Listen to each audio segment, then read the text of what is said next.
Hello everybody, this is Toys R Us, and for this new figure unboxing and review we're going to be looking at the Studio Series 86 Leader Class Dinobot Sludge figure. So what we're going to do with this video, we're going to unbox him live in a second, have a look at the entire contents of the packaging.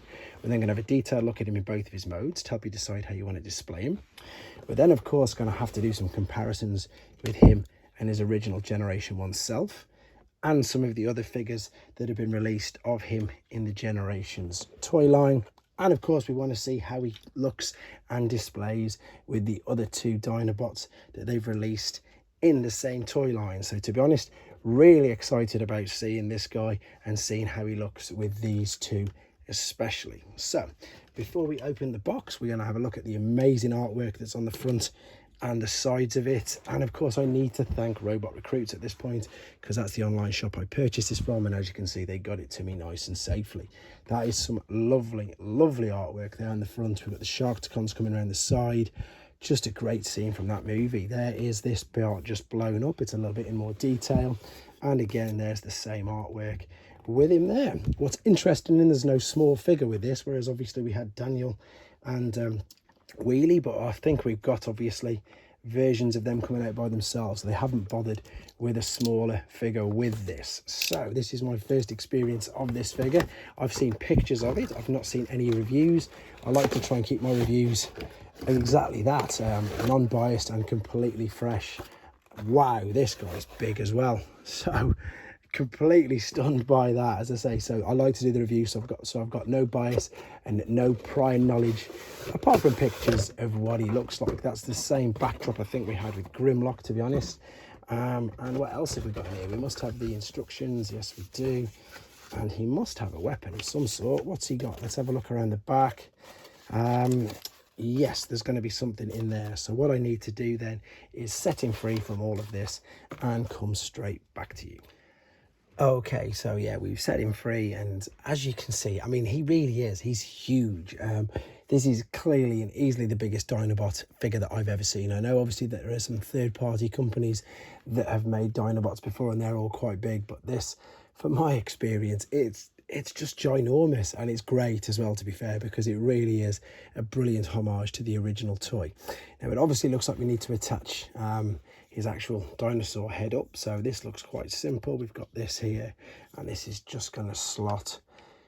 I'm saying simple, I'm hoping it is. Yeah, that's really simple. Slot that in and pop that in place. Let's have a look at some first impressions then. And again, this is a chunky, weighty figure. It really feels nice and robust. Now I've read and heard that some people have had loose knee joints and ratchets, and as you can see, I'm quite fortunate mine isn't. I mean, that's maybe a little loose, but it's not flopping around, shall we say.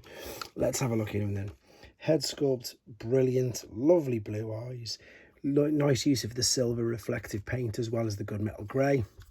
Head articulation, yep, all the way around, up and down. And it does, okay, that's got to definitely be for transformation, but it does look up and down as well.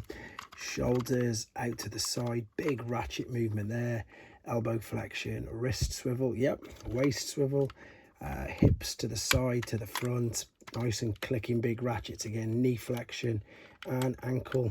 Is that transformation? I suppose it's a little bit of ankle tilt and rock as well, to be fair, but it does look like it's for transformation. Either way, looks brilliant. Lovely bit of gold there on the bottom for the feet. Lovely use of the gold for the head on the back of the dinosaur. These look nice and attached quite, yeah, that's it. You can see that they can come off and it wouldn't be too detrimental or damage the actual figure. Quite a bit of movement and play with regards to that. This doesn't open, that's again a homage. No, I don't think it doesn't. I don't want to break it, to G1. And of course in the wrapped up bit of paper there was the large blaster. A little bit disappointed with the fact that he's got no other accessories. Not necessarily wanting perhaps a little figure like we had with the other two, but definitely maybe, yeah, definitely a sword or maybe a blast effect or something. But overall, first impressions, absolutely stunning figure. Really impressed with this guy. Okay, then we are back, and as you can see, he's already in his alternate mode. Quick apologies for no transformation process on this video. It is for a couple of reasons. The first is to keep the length of the video down, and the second is fully justified in what I'm about to say. I know some people who don't like the transformation process to be ruined for them before they have a go at it themselves, and this guy, this is a perfect example of that. It takes 31 steps. It is amazing. The transformation process is so clever. It is so slick. Everything folds away, tucks, twists, turns. It's crazily good. Yes, there's a big gap there. I'm going to discuss that in a second.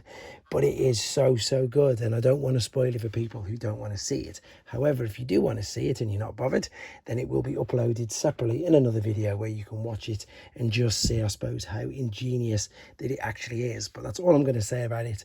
It's very, very good. But it's uploaded separately, so it's not going to spoil it for you if you don't want to see it.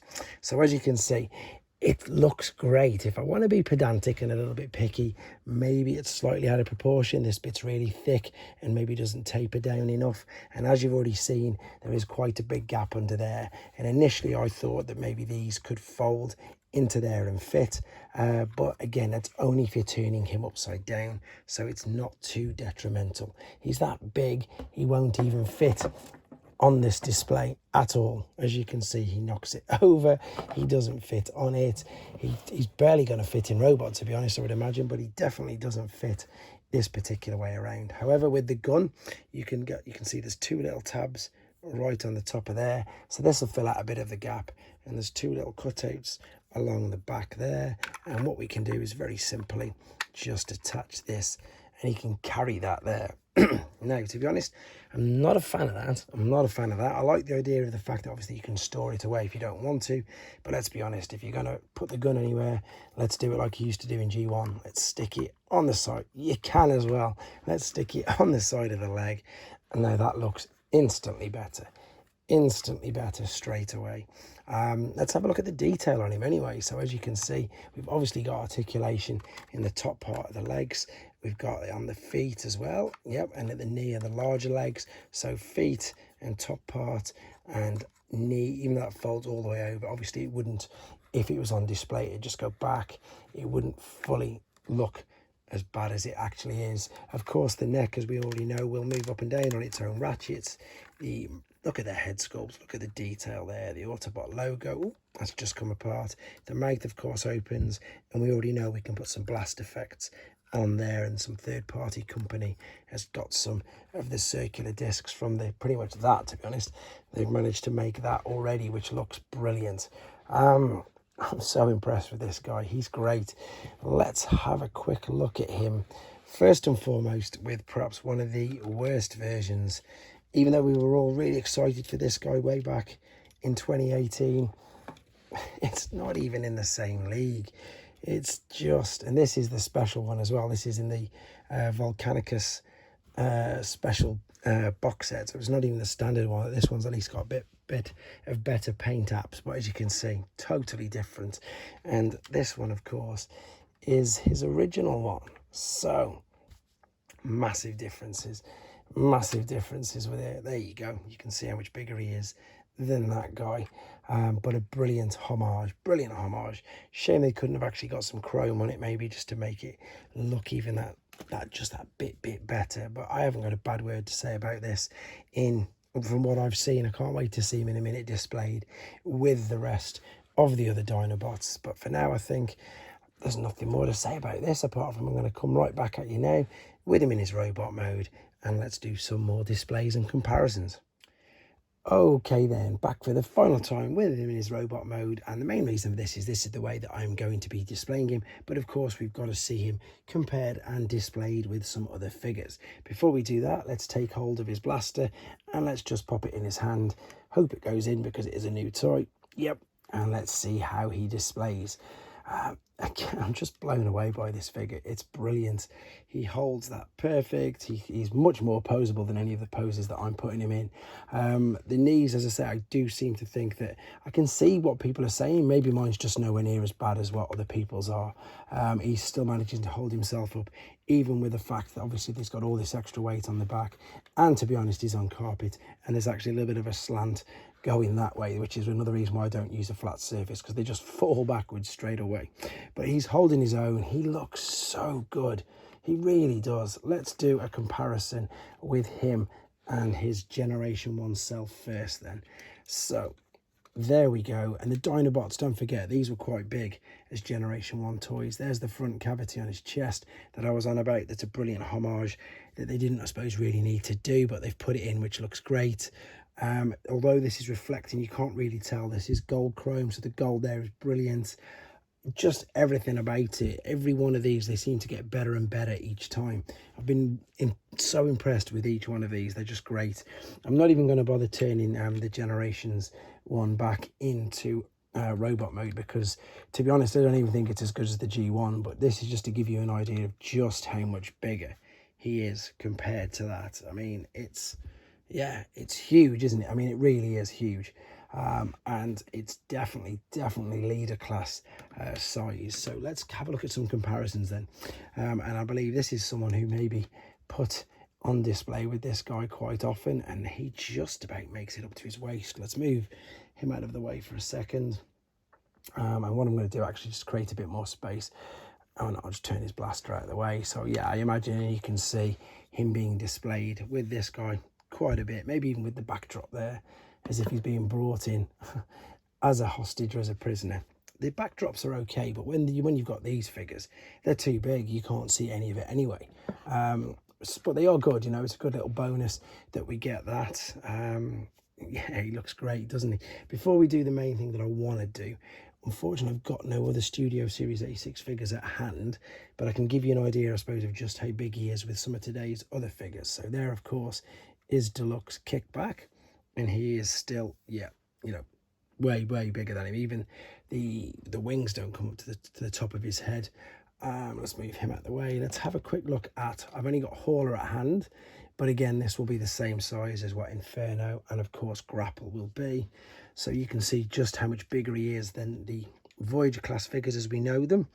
And I've got a G2 Leadfoot, which is another deluxe figure, and again, they're only pretty much coming up to his waist. So that's a crazy color scheme working there.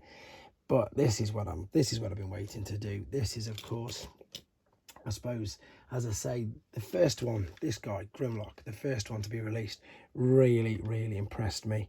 I was really stunned with just the size, the bulkiness, the chunkiness of, and just how good he was. And then when they released the next guy, I really want to say his real name, but this is a child friendly show, so I'm not going to use it. Of course, G1 collectors know what his real name is, but when they released him, I was even more impressed with him, and I have to confess that I'm even more impressed now with Sludge. I don't know what it is. Maybe the transformation process. It is very good. Again, it will be uploaded separately. The engineering on it is brilliant, but I think just the chunkiness, the robustness, and again, just how good it is. I can't believe how good it is. And if they're getting better and better each time, then I think Snarl's going to be incredibly good. And I can't wait to see, excuse me, Swoop as a leader class figure as well. But I've got nothing more to say about this guy apart from he is definitely worth adding to any list that if you're on the toy lines that you're collecting. If you're not collecting Studio Series 86, but you are collecting things in the Generations toy lines like Legacy, etc., he is still 100% a definite for me, and he's jumped straight into the top 3 figures of the year for me already. Absolutely stunning. Hope this video helped with your decision. Let me know if you've got one or you're thinking of getting one yourselves. Take care, guys.